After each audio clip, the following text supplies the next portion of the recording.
डंका, मटकी के ऊपर एक डंका रहता है, ठीक है। अब वो डंका मटकी के ऊपर ही धरा रहता है। कोई आदमी उस डंके से पानी पी लेगा तो वो सुलक्षणा नारी डांटेगी कि गिलास से पी, डंके से मत पी। और गिलास मटकी में डुबोएगा तो वो नारी कहेगी डंके से भर, गिलास मत डबो मटकी में, लोटा मत डबो, डंके से भर। वो गिलास रोता रोता डंके से बोला कि देख रहे ये मेरे को मटकी के अंदर क्यों नहीं जाने देते। लोटा भी रोया कि मैं मटकी के अंदर क्यों नहीं जाने देते, ये तू डंका ही डंका क्यों जा रहा है। डंके ने कहा कि मेरी एक ही बैठक है, मैं बैठता हूं तो एक जगह बैठता हूं, तुम सिंह में चले जाते हो, मेहमान के हाथों में बाहर चले जाते हो, तुम गिलास लोटा इधर उधर पड़े रहते हो, मैं एक ही जगह बैठता हूं मटकी के ऊपर, इसलिए मटकी के अंदर जाने का मेरा ही अधिकार है, गिलास लोटे का कोई अधिकार नहीं। इसलिए जो एक जगह बैठता है, सही जगह भगवान के पास बैठता है, उसे ही भगवान के पास जाने का अधिकार है, बाकी को नहीं। बैठक का बहुत प्रभाव है। हमें गिलास लोटा नहीं बनना जो मेहमान के पास भी चले गए, वहां भी बैठ गए, उधर भी पड़े हैं, उधर भी पड़े। हमें मटकी की तरह वो डंका रखा होता है, उस डंके की तरह जीवन बनाना है कि मैं बैठूं तो सही जगह बैठूं, गलत जगह बिल्कुल भी नहीं बैठूं। एक बात याद होगी आपको कि आप थोड़ा सा झूठा कर दो तो भगवान के नी चढ़ाई जाएगी चीज, थोड़ा सा मुंह लगा दो तो भगवान के वो चीज नहीं चढ़ाई जाती। आप थोड़ा सा पुष्प के मुंह के लगा दो, कौन चढ़ाएगा? वो लगा, कोई नहीं चढ़ाएगा, सब कहेंगे झूठे। पर विचार करना, वो शहद जो पंचावर्त में चढ़ाया जाता है, वो शहद मधुमक्खी के मुख से आता है, पर कोई नहीं कहता कि ये झूठा है। पूजा में सबसे पहले शहद लिखा जाता है, जो तो मधुमक्खी के मुंह से निकलता है। उस शहद को कितना पवित्र माना जाता है, उसे भगवान के अभिषेक में चढ़ाया जाता है। शहद से पूछा गया, क्यों रे तू झूठा है, फिर भी इतना पवित्र क्यों है? शहद ने कहा, ये मधुमक्खी की कृपा है। फिर मधुमक्खी से पूछा गया, क्यों रे तेरे मुख का शहद झूठा नहीं माना जाता, क्यों? मधुमक्खी ने उत्तर दिया कि मेरी संगत सही है, मैं जहां बैठती हूँ वहां फूल होते हैं, मैं बैठती हूँ तो फूल में बैठती हूँ, गंदगी में नहीं बैठती। तुम जैसे जहां बैठ जाते हो, इसलिए तुम्हारा मुख झूठा हो गया। मुख मेरा झूठा नहीं माना जाता, क्योंकि मैं फूल पे ही बैठती हूँ। इसलिए बैठक का बहुत प्रभाव पड़ता है जीवन पे। एक जगह बैठो, ऐसे मतलब नहीं निकलेगा कि आज तो भगवान के पास हैं, फिर थोड़ी देर बाद मोबाइल में हो जाएंगे, थोड़ी देर बाद कहाँ हो जाएंगे, थोड़ी देर बाद किसके साथ बैठ जाएंगे, थोड़ी देर बाद कहाँ बैठ जाएंगे, तो ये गिलास लोटे सा जीवन हो जाएगा। गिलास लोटे की कोई औकात नहीं होती। डंका बनो, एक जगह बैठो कि अब मैं सही जगह बैठता हूं, गलत जगह नहीं बैठूंगा मैं, क्योंकि मेरा अधिकार जब ही मुझे मिलेगा जब मैं एक जगह बैठूंगा। इसलिए डंका बनना है हमें, गिलास लोटे सा जीवन किसी भी काम का नहीं है। धुंधकारी बिगड़ गया है। धुंधकारी ने जुआ आदि पी, शराब आदि पान करके अपनी माई की चोटी पकड़ी। माई की चोटी पकड़कर गजब हो गया, माई को खूब मारा, माई को मारा। बाप ने देखा तो बाप ने बड़ा दुख किया। बाप ने क्या किया? सब छोड़ दिया। बाप ने देखा कि आज माई को मार रहा है, दारू पी और माई को मारा, कल ये मुझे भी मारे, कल मुझे भी मारेगा। तो बाप ने ज्ञान का सहारा लिया और खुद का कल्याण पा लिया।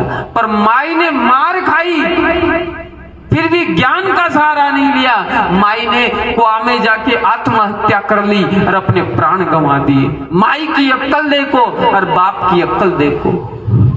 दोनों को ठोकर से ज्ञान आया है, पर एक को ऐसा ज्ञान आया कि अपना कल्याण कर लिया और एक को ऐसा ज्ञान आया कि अपना प्राण दांव पे लगा दिए। एक ने उल्टी मान ली बेटे की औलाद की बात को, अरे एक ने सुलटी मान ली कि बढ़िया किया, औलाद ने आज इसे मारा है, कल मुझे मारेगा, इससे बेहतर है भगवान के भजन करो साहब, भगवान के भजन करो। जिस दिन बेटा और बहू आंखें दिखाने लग जाए, बेटा और बहू जिस दिन आंखें दिखाने लग जाए, कड़वी बात है लेकिन सुन लेना, जिस दिन बेटा और बहू आंखें दिखाने लग जाए उसी दिन हरिद्वार की रास्ता पकड़ लेना, ठहरना सही नहीं है। फिर बेटा औलाद और बहू आंख दिखाए उसी दिन हरिद्वार का रास्ता पकड़ लेना, वहां रुकना सही नहीं है, क्योंकि रुकोगे तो छीज कर मरोगे साहब, छीज कर मरोगे, रुकना उचित नहीं। ये आत्मदेव ने हरिद्वार की राह पकड़ी और अपना कल्याण पाया, और धुंधकारी की वजह से माई धुंधली छीज कर कुआं में जाकर जान गंवा दी। छोड़ना तो पड़ेगा, पकड़ना नहीं। छोड़ना तो सबको पड़ेगा। छोड़ना 3 प्रकार का है, एक तो डॉक्टर छुड़ा दे, एक तो डॉक्टर छुड़ाए कि शक्कर मत खाना, तो वो बीमारी से छोड़ना। डॉक्टर भी तो कहते हैं कि शक्कर मत खाना, कई लोग होंगे ऐसे कि मैं शक्कर नहीं खाता, क्यों नहीं खाता, कि डॉक्टर ने मना कर दिया। एक तो बीमारी से शक्कर छोड़ गई, एक शक्कर खुद की मर्जी से छोड़े कि आज से मैं ये नहीं खाऊंगा, ये नहीं पीऊंगा, और एक औलाद और बहू छुड़ाए कि आज के बाद रसोई में पैर मत कर देना। एक औलाद और बहू छुड़ाए, एक डॉक्टर छुड़ाए, अरे खुद छोड़े, कौन सा सही है? छोड़ना तो पड़ेगा। ये हाईवे बनाए अपने, ये हाईवे किस लिए बनाया गया? ये रोड किस लिए बनाया गया? ये रोड किस लिए बनाया? चलने के लिए बनाया ना। अभी इस रोड में कोई जाकर आसन लगाकर बैठ जाए कि मैं तो सेवा पूजा करूंगा, तो क्या कहेगा? चल, तेरे बाप का है, चल। रोड में कौन रुकने दे?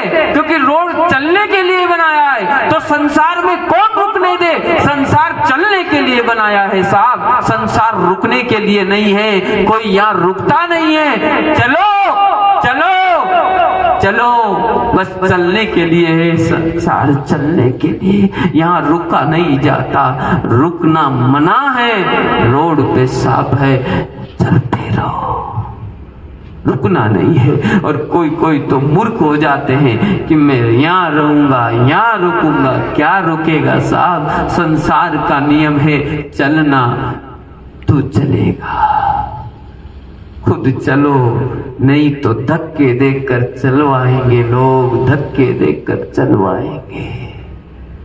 चलते जाओ।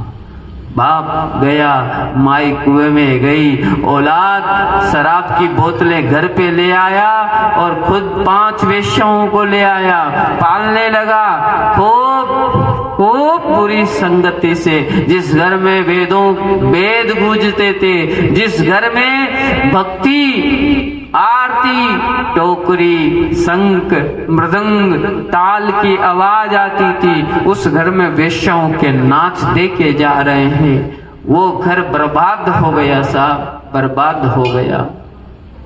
इस स्थिति को देखकर बड़ा दुख व्यतीत किया बाबा व्यास ने कि ऐसी स्थिति ब्राह्मण धर्म में हो गई। 5 वेश्याओं ने उसे चोर समझकर डर महसूस किया कि ये कई दिन पकड़ में आ गया तो हम भी मारी जाएंगे। इसलिए रात में धुंधकारी को पकड़ लिया और चारपाई के बांध कर, मार कर, उसको गड्ढा में गाड़ कर वहां से चली गई। धुंधकारी प्रेत बन गया। गोकर्ण आया, गोकर्ण ने देखा मेरा भाई प्रेत बना हुआ है, तो बड़ा दुख हुआ। सूर्य भगवान से पूछा, तपसा काल योगेन मम देवस्य भ्रातुम मोक्ष देव, कि मेरे भाई की मोक्ष कैसे होगी। सूर्य भगवान ने वही जवाब दिया कि श्रीमद्भागवतम शास्त्रम कल्लोर कीरेण वासितम एकादि श्रवणम मोक्ष प्राप्तम देवस्य भ्रातुम, कि अपने भाई को भागवत श्रवण कराओ, अपने भाई को भागवत सुनाओ। वही भागवत सुनाई गई गोकर्ण के द्वारा। देखो एक बात समझ लेना, भागवत तो सुननी पड़ी, ये कथा अपन ने कई बार सुनी है, पर इसका निचोड़ देखना आप। ज्ञान का सहारा गोकर्ण ने बचपन में लिया। बचपन जवानी में किसने ज्ञान का सहारा लिया? गोकर्ण ने। आत्मदेव ने बुढ़ापे में ज्ञान का सहारा लेना पड़ा, और धुंधकारी ने बांस के डांडे में ज्ञान का सहारा लेना पड़ा। अब अपन को तय करना है कि किस समय ज्ञान का सहारा लें। ज्ञान के सहारे से किस समय हमें भक्ति बढ़ानी है। गोकर्ण ने बचपन में, जवानी में भगवान के भजन ज्ञान के सहारे से पाए। आत्मदेव ने औलाद को मारता हुआ देख ज्ञान का सहारा लिया और भजन किए, और धुंधकारी ने मरने के बाद बांस के डांडे में ज्ञान का सहारा लिया, और 7वें दिन 7वीं गांठ फटी और विमान आकर विमान में वही धुंधकारी बेटा, और वहां से विदा हो गया। श्री कृष्ण गोविंद।